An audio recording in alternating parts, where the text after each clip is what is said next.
bonjour à tous, bienvenue, merci de choisir RTI2. À la une de l'actualité de ce samedi 24 juin 2023, rejetés, voire même exclus après le décès de leurs conjoints, les veuves sont souvent en marge de la société à l'occasion de la célébration de leur journée internationale. Nous avons rencontré certaines d'entre elles. À l'international, rébellion de Wagner, Vladimir Poutine dénonce une trahison, une menace mortelle pour la Russie.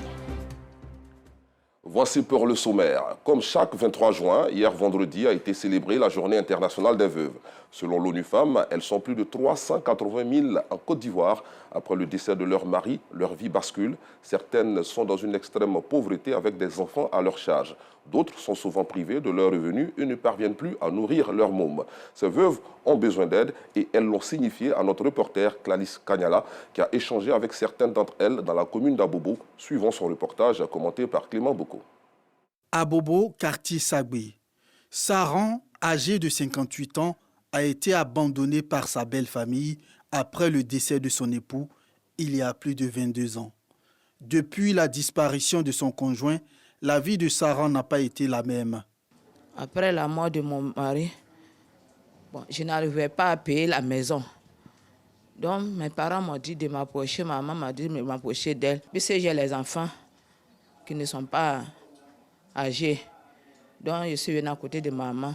Saran souffre d'une maladie dont elle ignore le nom. Elle doit faire des examens médicaux approfondis pour découvrir le mal qui la ronge. Mais les moyens financiers lui font défaut. Difficile pour elle de se déplacer sans ses neveux conscients de son état. Quand elle veut quelque chose, je prends et lui donne. Je ne veux pas qu'elle souffre. Dans cette autre famille, au quartier Soleil, toujours dans la commune d'Abobo, la situation est bien différente. Karidatou et ses enfants sont solidaires depuis le décès de son époux il y a plusieurs années. Ses enfants, conscients des défis auxquels ils sont confrontés, se sont engagés à participer aux charges de la maison. J'ai 6 enfants. Je me débrouille tout seul. Je suis avec mes enfants. On se débrouille ici. Depuis mon mari est décédé, on est dans la maison ici. Parce qu'elle est décédée pour nous laisser ici. Donc c'est ça, on est resté ici. Chacun se débrouille. Je me débrouille. Le jour on gagne, on gagne. Le jour on ne gagne pas aussi là. Même s'ils ont renvoyé mes enfants à l'école, si ils m'ont dit mon problème là, Dieu aussi a fait ça pour moi. Souvent, même quand je parle, je pleure. Le directeur a dit que madame, il faut partir. Le jour où tu gagnes, il faut envoyer. On ne peut pas dire genre, on vit heureux, mais on sent toujours les vies dans nous. On sent les vies parce qu'il y a des choses qu'on ne faisait pas quand il était là. Bon, quand il n'est plus là, on est obligé de. Pendant les vacances, quand tu es élève, là, tu dois te reposer, bosser un peu. Mais quand tu es élève, après, si tu as te reposer pendant les vacances, tu te retrouves à aller faire les petits boulots, tout ça. La rentrée encore là, c'est difficile. La Côte d'Ivoire compte 380 000 veuves selon ONU Femmes. À l'image de Saran et Karidatou, la plupart vivent dans la précarité. À l'occasion de la Journée internationale des veuves, célébrée le 23 juin, la situation de ces femmes ayant perdu leur conjoint mérite d'être mise en lumière. Parlons agriculture à présent. Dans l'ouest de la Côte d'Ivoire, le manioc est une plante qui offre une diversité de mets produits à partir de son tubercule. En plus de cela, ses feuilles sont consommées. Il est beaucoup prisé par le peuple Yakuba. À Gozio-Gouiné, village de la commune de Logwalé, certaines femmes ont fait de sa culture leur principale activité. Elles se sont mises en coopérative. Cependant, celles qui veulent sortir de la précarité rencontrent d'énormes difficultés pour faire écouler le fruit de leur labeur. Théodore Zozo et Gilles Tonien ont passé une journée avec elles. Voici leur compte-rendu commenté par Maïssa Kogaï. Gozio-Gouiné 1, village de la commune de Logwalé, dans l'ouest du pays. Il est 7h30. Émilienne, fille du village, est agricultrice. Elle est prête à se rendre dans son champ de manioc. Émilienne est membre de l'association des femmes cultivatrices du village Icodessor, entendez vivre ensemble en langue Yakuba. Et c'est elle qui reçoit les membres de ce groupement agricole. Nous travaillons en groupe. Aujourd'hui, c'est mon tour. Donc j'attends mes camarades. On va aller dans mon champ de manioc. Aux environs de 8 heures, arrivent quelques membres d'Icodessor au village d'Émilienne. Après les civilités, les cultivatrices prennent la route du champ en chantant. Une façon de traduire leur joie d'être ensemble.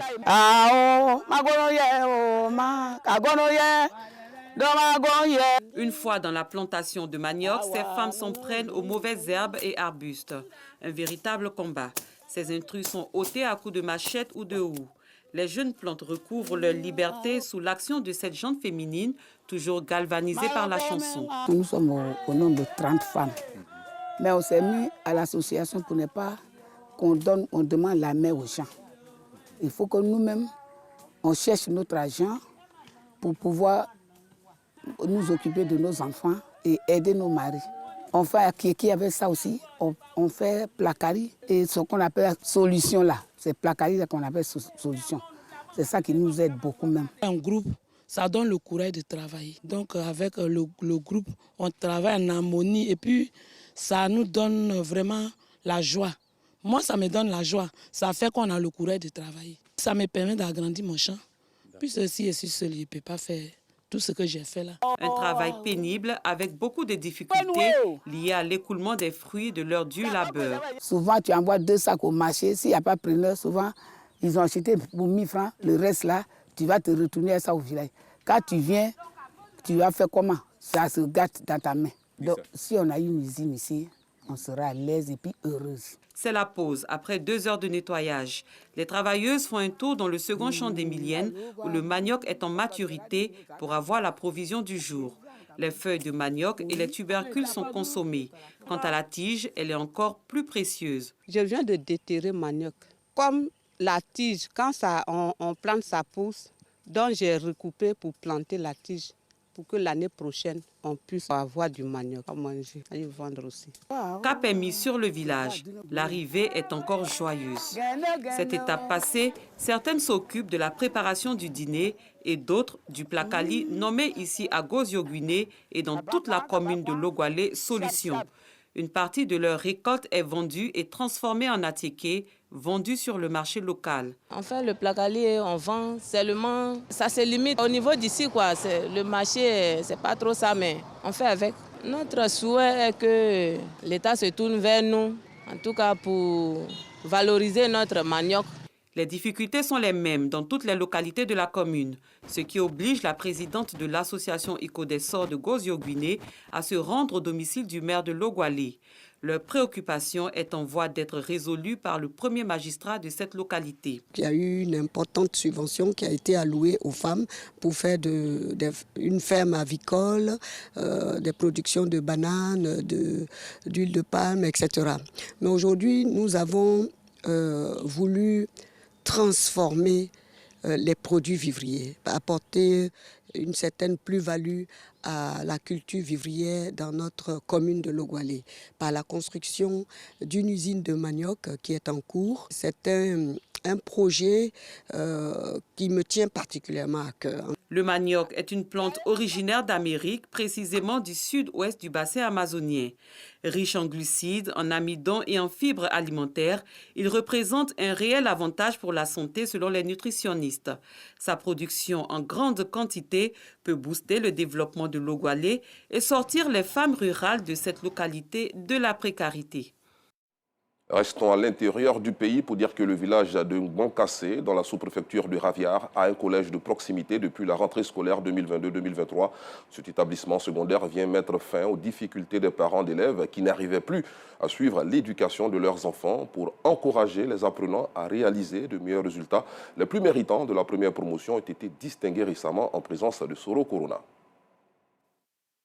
Ngbankassé, regroupement de 3 villages de la sous-préfecture de Raviar. Les écoliers admis en 6e sont orientés loin des parents. Une formation hors du cadre familial qui s'y fait avec beaucoup de difficultés. C'était difficile pour les parents puisqu'il fallait leur trouver des tuteurs. À défaut de tuteurs, les parents sont obligés de louer des appartements et cela crée des problèmes aux enfants. Et la faim, ça se termine mal, surtout pour les jeunes filles. Depuis la rentrée scolaire 2022-2023, les enfants sont sur place pour la suite de leur parcours scolaire. Un collège de proximité de base 2 est construit par le gouvernement afin de rapprocher l'éducation des apprenants. Le collège de proximité résout grandement nos problèmes, nos difficultés. Et j'en suis très content. Je remercie le gouvernement ivoirien. La première promotion est forte de 116 élèves. Pour inciter les apprenants au travail, une journée du mérite est organisée. Les 15 meilleurs élèves ont reçu des prix afin de récompenser leur travail. Féliciter d'abord pour encourager, pour inciter les autres, même ceux pour qui les résultats ne sont pas bons, pour les inciter au travail. Il y a le temps de jouer et le temps d'étudier. Mais quand le temps d'étudier vient, il ne faut pas avoir honte d'étudier. Il faut étudier car l'étude paye toujours. Le sous-préfet de Ravia et André Koufi, cadre de Ngbankassé, parrain de cette journée du mérite, interpellent les parents sur le fléau des grossesses en cours de scolarité et les invitent à la scolarisation de la jeune fille. Cela doit être fait partout en Côte d'Ivoire parce que c'est le combat du gouvernement. Faire en sorte que ces enfants puissent devenir les meilleurs au plan national. Et ces jeunes filles qui doivent remplacer les adultes tombent enceintes maintenant, mais quel est l'avenir pour notre pays demain? Certains parents ont compris qu'il faut scolariser les jeunes filles, mais la majorité n'a pas encore compris. Une fille qui vraiment réussit à l'école, elles font beaucoup de choses. Et on est fiers de voir des sœurs, ministres, sénatrices. Le principal du collège modèle de Ngbankassé sollicite la connexion de l'établissement à l'électricité, son adduction en eau potable et la construction d'un terrain de sport. Dans l'actualité nationale également, la Fédération des mutuelles de développement de la sous-préfecture d'Arikoka a organisé une rencontre de réflexion et d'échange sur la question de l'essor socio-économique de la région du Hambol le week-end dernier. Objectif, créer une symbiose intercommunautaire pour le développement de leur région. Yacouba Koulibaly, Anicet Konan Blessing. Gaoussou et Eric sont conscients des difficultés quotidiennes des populations d'Arikoka dans le département de Katiola, au centre du pays. En tant que fils du Hambol, ils aspirent à la réalisation d'infrastructures et à une symbiose intercommunautaire pour le développement de leur région. J'aspire véritablement à une cohésion entre les fils et filles de ma région. Là où on ne parlera pas politique, où on parlera d'une même voix pour tout ce qui concerne les phénomènes qu'on vit. Je peux citer l'orpaillage clandestin, comment éradiquer ce fléau, comment donner une place à la femme. Et également au niveau de la jeunesse, comment prendre les aspirations des jeunes pour que véritablement on connaisse ce qu'on appelle, plus qu'on vive le développement. Nous sommes confrontés à un problème de route. Sortir, venir vers les centres de santé sont des problèmes pour nous. Pour trouver une solution aux peines des populations d'Arikoka, la Fédération des mutuelles de développement de la sous-préfecture d'Arikoka a organisé une rencontre de réflexion et d'échange sur la question de l'essor socio-économique du Hambol. Nous avons pensé à un moment donné que toutes les mutuelles de cette sous-préfecture avaient pratiquement les mêmes objectifs, qui est le développement de leur village. Et donc nous avons pensé qu'ensemble, nous pouvions aller beaucoup plus loin, fédérer toutes nos forces pour aider nos parents à atteindre un certain développement localement. Les jeunes avant étaient laissés pour compte. Lorsqu'on parlait de développement, c'est les cadres qui venaient échanger avec les populations et il n'y avait pas de substance derrière. Et grâce à cette mutuelle-là, je pense que les cadres ont compris l'intérêt d'associer les jeunes parce qu'ils savent qu'aujourd'hui les jeunes sont mûrs, les jeunes sont formés, les jeunes sont instruits et cette jeunesse peut participer valablement au développement de notre sous-préfecture. Une initiative soutenue par les participants. Une très belle initiative, elle parle de la cohésion, du développement, c'est ce que nous recherchons. J'ai vu juste venir les encourager et donner mon avis, sinon mes avis, sur certains problèmes de la sous-préfecture. C'est une très bonne initiative, en ce sens que ça appelle la cohésion des fils de la sous-préfecture d'Arikoka, tous tendances confondues. Et leur objectif surtout, c'est le développement. Cette rencontre a également été marquée par l'annonce d'une visite de terrain et de la sensibilisation des populations à la préservation des atouts de développement socio-économique de la région. À l'international, Vladimir Poutine n'est pas content, alors là, pas du tout. Le président russe a haussé le ton dans une allocution télévisée ce matin alors que le groupe Wagner dit avoir pris le contrôle de Rostov-sur-le-Don et semble marcher vers Moscou. Il s'est dressé contre la menace mortelle et le risque de guerre civile posé par le chef du groupe paramilitaire, entré ouvertement en rébellion contre le commandement russe. Des combats ont même été signalés dans le sud du pays, à 600 km de la capitale. Fin de cette édition. Merci de l'avoir suivi. Excellent week-end sur la chaîne toujours proche des populations.